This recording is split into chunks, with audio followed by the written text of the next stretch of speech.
So this is going to be a little bit different to my normal videos. I'm actually with a group of outdoor enthusiasts, experienced walkers, hikers, climbers, campers, photographers, some really awesome people today. I was contacted by a gent called Will from Outdoor Magic, who invited me along to a gear testing day in the Brecon Beacons.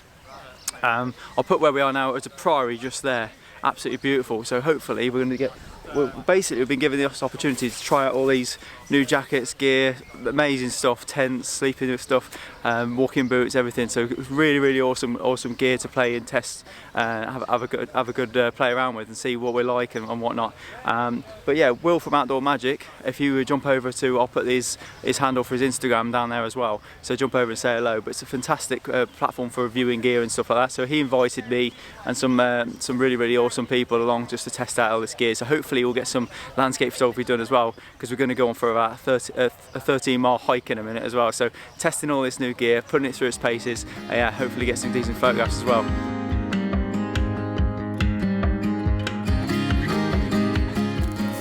This has been a great trip so far. I've really enjoyed hanging out with these guys. Seriously into their walking. Some of the experiences and the trips these guys have been on are absolutely fantastic. I'll put a link to all of the guys that are on the trip, to their Instagram and stuff in the bottom, if they're on their Instagram or Twitter. I just spotted a tree. There was lots of trees around here, but just behind me there, and it sticks out quite nice on its own. By the time I got there, the light had gone off it, but I got a snap of it anyway. Really nice sort of weathered tree, really nice character. And now I'm wandering down. The guys have just stopped for a lunch break, but I did spot a horse, a grey horse. Would have been an amazing foreground. I can't find it now. And then you'd have had these amazing mountains, if it's too bright for you to see, in the background. I can't find the pony, so I'm going to go and look for that horse. If I can get close enough to him without scaring him and have that background, that'll be amazing.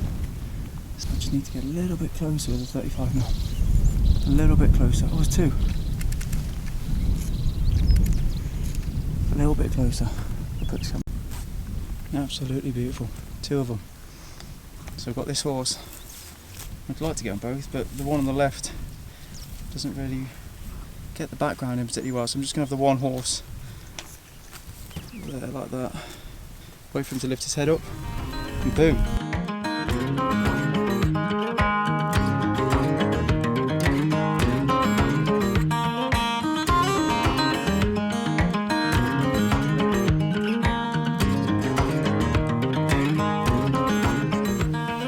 Right then, we've just stopped for 5 minutes, or about 20 minutes, for having a bit of a break.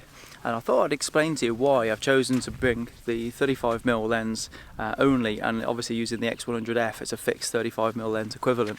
And obviously if you guys watch my street photography videos, you know how much I love this camera, I love this focal length.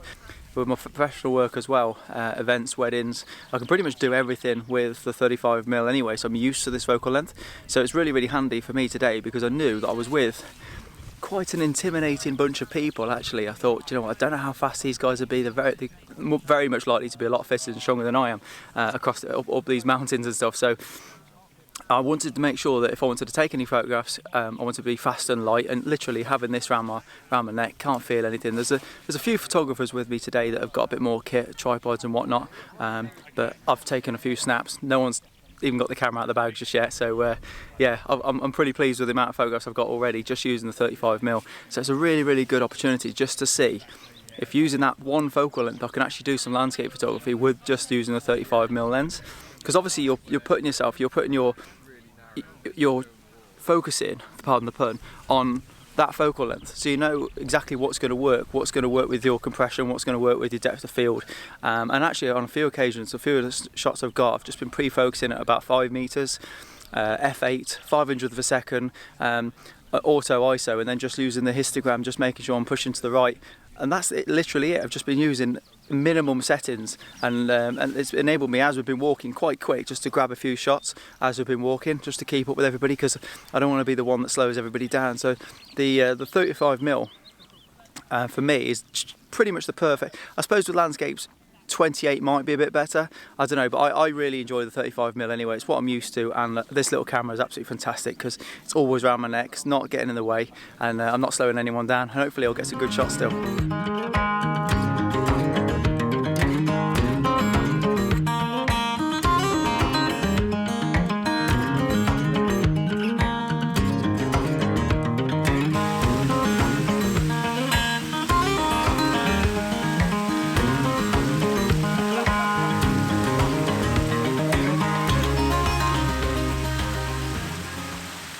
How cute is that? A little bothy on the side of a reservoir. I put the name of the reservoir just down there because they've just told me and I've forgotten already.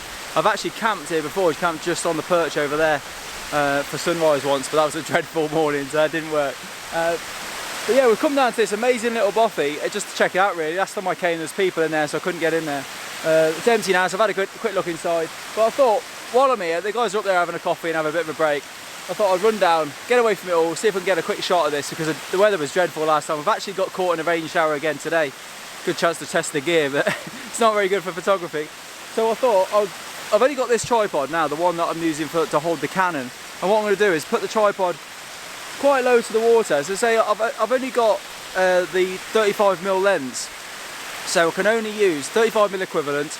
I don't have a polarizer, but the Fujifilm X100F does have a built-in ND filter, which is going to allow me to slow the water down and hopefully get like a half a second exposure. So I'm going to have a wander around. There's some really nice compositions around here with these trees and everything. If I wander through these woods, there's some really gorgeous trees, moss-covered trees, and just down here, I might be able to get this shot with these waterfalls here, but I don't think I'll be able to see the bothy. I really want the bothy in the shot.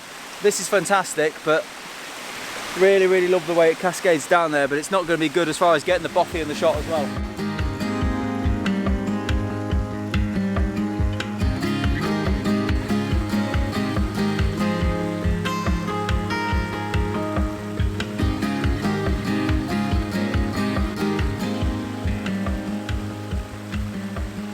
This is not easy to do, standing in a river and a stream. And it's so slippy, it's ridiculous. So slippy. Right then, I found a composition, I really quite like it actually. I've got, oh I'm gonna fall in here. I've got this little waterfall on the left hand corner of the composition. I've put the bothy in the top right hand corner of the composition. And because of the built-in ND filter in the Fuji camera, it's allowed me to experiment. I've gone from about f11 to f14 and gone from about half a second to 1 second exposure just to see what gives me the right motion in the water. Unfortunately, because obviously I haven't got a polarizer for the camera, I can't get rid of the glare that's on the rocks, which is quite annoying because normally I'd be used to being able to rotate the polarizer and get rid of that reflection on that rock there. And that's a bit distracting for me in the image, but I think if I reduce the highlight slider a little bit, I think I'll be able to clear that up a little bit. I think it'll be alright, but the polarizer, as you probably know, is one of the only filters you can't replicate on the computer afterwards. So yeah, the polarizer right now would be really handy. But it's a really nice shot. Having some nice, I think it's nice, strong enough detail. The shutter's not too slow that I'm blurring the water, so I think I'll get just enough amount of detail in the water there. And obviously having that balanced composition, having the bothy in the top right. There is quite a lot of detail in the cloud as well. So I think if I put a grad on in post, I'll be able to pull some detail, some clarity out the sky as well. So it should be quite a nice image. Lovely colours, really like it.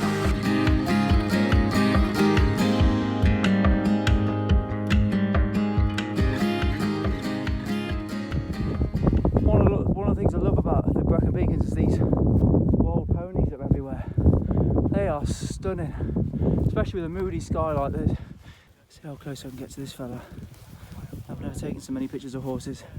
So I'm at f8, I'm trying to get the camera dead low. Oh, he's moving, don't move.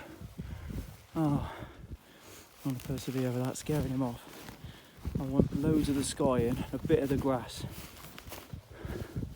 So on the horse right, here he is. Oh, did I get it?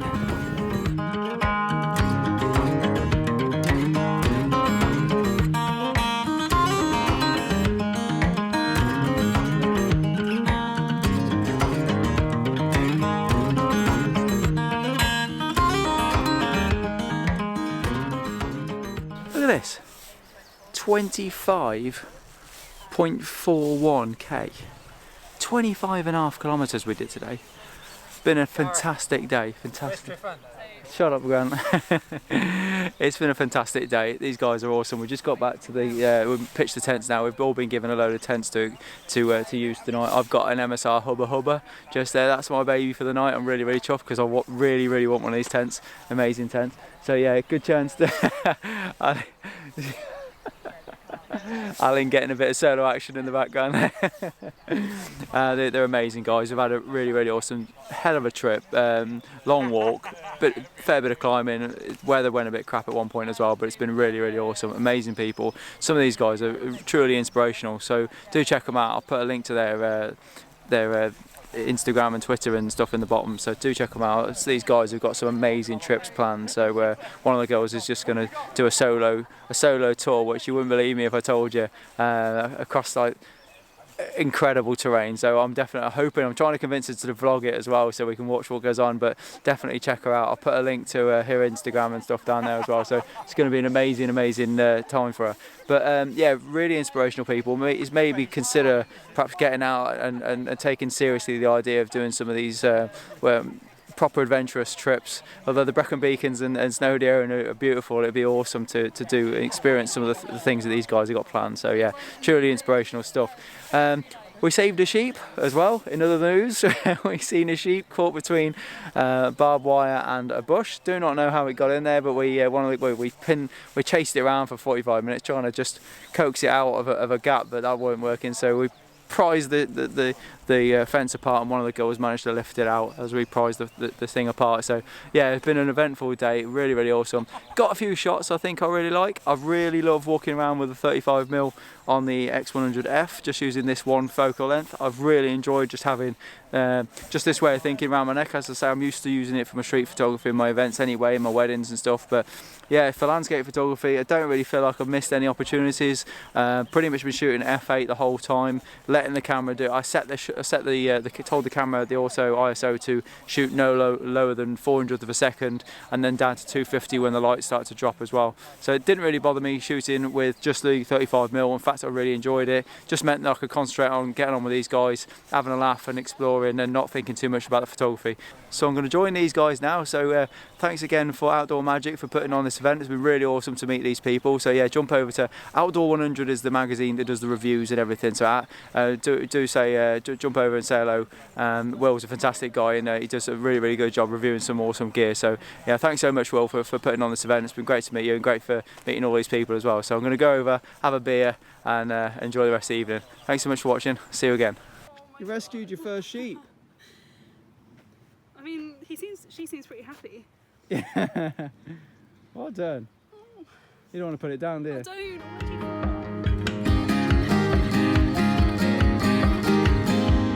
Hey, I'm Anna Blackwell. I'm an adventurer. Last year kayaked to London to the Black Sea in Romania. This year heading off on a 1,300km trek across Arctic Scandinavia by myself. Give me a follow on Instagram. It's at Anna Blackwell, and find my website annablackwell.co.uk. Hi there, I'm Alex Staniforth. I'm an adventurer, ambassador and fundraiser here in the Brecon Beacons, South Wales. Gorgeous morning. Had a great weekend with the Outdoors 100, and while I'm here, just like to say you can follow my adventures and fundraising on alexstaniforth.com, Facebook, Twitter, Instagram and LinkedIn. I look forward to sharing my challenges with you all. In the meantime, I'm just about to go and get some free kit, so have a nice day. Track me that well. Okay, go. Over to you. Okay, so I'm Hannah Morris, and we're here in the Brecon Beacons in South Wales for the Outdoors 100 gear testing weekend.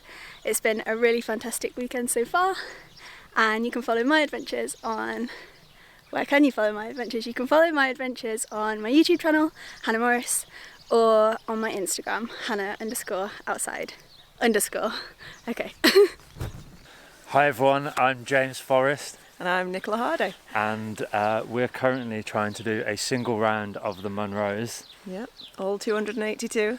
And it's so tiring. Why did we decide to do this? I don't know, why don't we try and go on an island hopping tour in the Maldives? I know, nightmare, terrible decision.